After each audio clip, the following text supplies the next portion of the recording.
ரொம்ப எடையாக இருக்கிறீங்க அப்படின்னா பால் இல்லாமல் குடிக்கலாம், ஒன்றும் தப்பு இல்லை. மற்றபடி பால் விட்டு குடிக்கிறதுனால பெரிய எடையெல்லாம் ஒன்றும் கூடாது. அதனால் ஒரு 40 கலோரி வரும். 40 கலோரி வந்து பெரிய வெயிட்டு கூடவா செய்யுது. ஒரு டீ காலைல ஒரு டீ சாயந்தரம் ஒரு டீ குடிக்கிறனால வெயிட் கூடாது. பால் விட்டு குடிக்கிறனால டீன்னு குடிச்சிட்டே இருக்கக்கூடாது. ஒரு ஆஃபீஸில் உட்காந்துருக்கோம், அண்ணாச்சி வந்துட்டாங்க, 2 டீ கொண்டா குடிச்சிக்கிறது. அவர் போயிட்டுப்பார். இன்னொரு கஸ்டமர் வந்துட்டாங்கன்னா உடனே திரும்ப 2 டீ. அவர் ஒன்று தான் குடிச்சிருப்பார், கஸ்டமர் ஒன்று தான் குடிச்சிட்டு போயிருப்பார். இவர் ஒரு நாளைக்கு 5 டீ 6 டீ குடிப்பார். அப்போ என்னாச்சு, 1 லிட்டர் பால் ஆயிடுதுல்ல.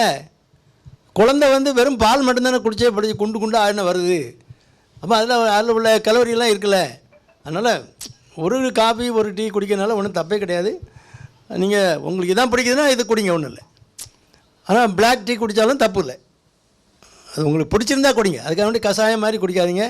சீனியும் போட்டுங்க, சீனிக்கு பதிலாக நாட்டு சர்க்கரை போட்டுங்க.